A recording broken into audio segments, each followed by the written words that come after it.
Amici di Paguro Giorni, oggi torniamo con un racconto di viaggio un po' diverso dai precedenti. Questo video sarà una breve sintesi di un viaggio che abbiamo fatto quasi 10 anni fa in Indonesia, Visitando un luogo ancora remoto, carico di fascino e macabro mistero. Parliamo di Tanah Toraja, nell'isola di Sulawesi.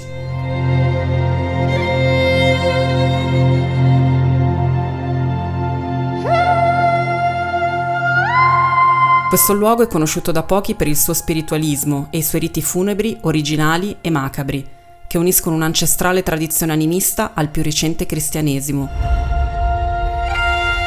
Vogliamo avvertirvi che vedrete immagini forti, che abbiamo deciso di mostrare per raccontare questi riti antichi ed unici, che si tramandano da generazioni, così come li abbiamo vissuti con i nostri occhi e senza mai giudicare.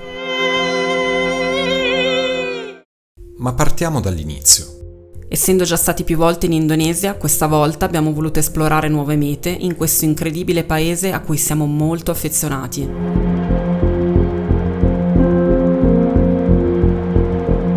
Facendo una ricerca sull'isola di Sulawesi abbiamo scoperto Tanah Toraja, una regione rurale abitata da un popolo di religione cristiana, ma profondamente ancorato ai propri riti animisti, soprattutto quando si parla di morte. Le immagini che ci ha restituito Google erano parecchio macabre, ma allo stesso tempo cariche di fascino e mistero. Ricordiamo che 10 anni fa si parlava poco di questo luogo, solo alcune testate internazionali e pochi altri avevano dedicato dei reportage sulla zona. Abbiamo deciso così di intraprendere questa nuova avventura, dopo qualche giorno passato nella bellissima isola di Lombok.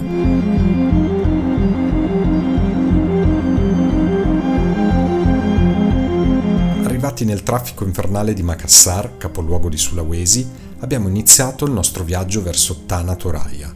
I paesaggi qui sono pura Asia e la vita scorre tranquilla tra le colline della regione.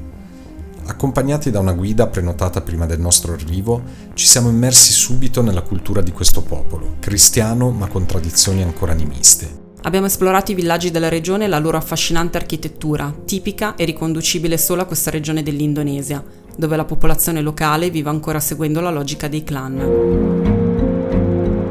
Abbiamo scoperto che i riti funebri sono il fulcro della vita sociale qui. Quando un membro del clan muore, infatti, la morte viene celebrata in più fasi, culminando in un rito funebre pubblico in cui vengono sacrificati degli animali. Più il clan è ricco e potente, più animali, soprattutto bufali, vengono sacrificati. Alcune famiglie, pensate, si indebitano per generazioni per poter acquistare questi animali, mostrando così il proprio status sociale. Questi i frammenti del funerale a cui abbiamo assistito.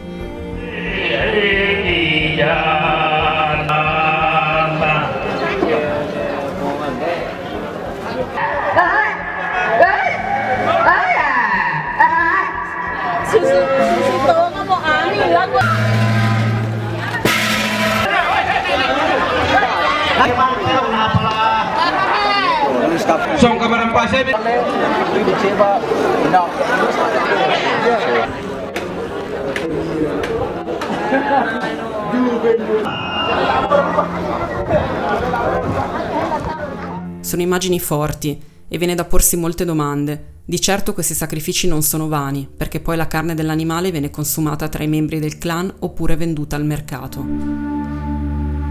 Spesso capita una lunga attesa prima di poter celebrare il rito funebre.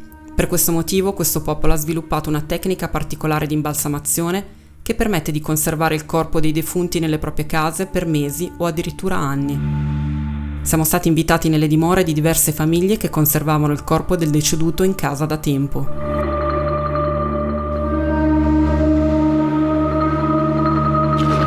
O ci invitano a entrare alla casa che lei come proprietario. Una volta seppellito il corpo, dopo molti anni, viene fatto un altro rito, quasi un secondo funerale, chiamato manene, in cui i corpi vengono riesumati per essere ripuliti e risistemati. In questa occasione i cadaveri vengono anche portati in giro per il villaggio prima di essere sepolti nuovamente e per alcuni di loro viene celebrato appunto un secondo funerale. Non abbiamo assistito a questo rito però perché ci è stato detto che viene celebrato solo in alcuni periodi dell'anno. Immagini meno cruente rispetto al massacro dei poveri bufali, ma comunque emotivamente forti, sono quelle del cimitero dei bambini che vi mostriamo. A Tanatoraya abbiamo appreso che ci sono diverse pratiche di sepoltura per i bambini. I più piccoli, morti prima di aver sviluppato i denti, vengono spesso sepolti all'interno di grandi alberi viventi chiamati tarra. Questi alberi sacri, situati nella foresta, sono considerati il collegamento tra il mondo dei vivi e quello degli spiriti. La comunità crede che così facendo l'anima del bambino possa crescere insieme all'albero, unendo la vita e la morte in un ciclo naturale. Abbiamo visto anche loculi scavati nelle rocce sacre della foresta, utilizzati per seppellire i bambini più grandi e anche gli altri adulti appartenenti al clan. Queste tombe nella roccia rappresentano un'altra forma di connessione spirituale e rispetto per i defunti, integrando i loro corpi nel paesaggio naturale e sacro di Tanatoraya. Abbiamo terminato il nostro viaggio a Tanatoraya visitando un altro luogo tetro ed ipnotico, i cimiteri all'interno delle grotte nella zona di Rantepao. Qui è possibile vedere centinaia di reliquie e bare crollate dal soffitto delle grotte. E i bambini del villaggio completamente a loro agio nel passare il tempo qui. È stata un'esperienza incredibile. I Toraya sono un popolo estremamente affascinante. La loro concezione della morte come fase della vita ci ha fatto aprire gli occhi. Per noi occidentali la morte è spesso un tabù da scacciare, ma per i Toraya è un momento da onorare e celebrare. I sacrifici non sono per stomaci deboli, ovviamente, ma in questi villaggi hanno una valenza differente. Ed anche se cruenti, non vengono fatti gratuitamente, ma anzi simboleggiano un omaggio al defunto, fornendo ai clan cibo e sostentamento. Forse dovremmo vedere la morte come parte della vita. Lo sappiamo, è una frase già sentita, ma vi possiamo garantire che in questo posto incredibile è difficile non soffermarsi a riflettere profondamente su questo concetto. Se il video vi è piaciuto, non dimenticate di lasciare un like o un commento ed iscrivetevi al canale se ancora non l'avete fatto. Vi promettiamo che i prossimi video saranno molto più allegri.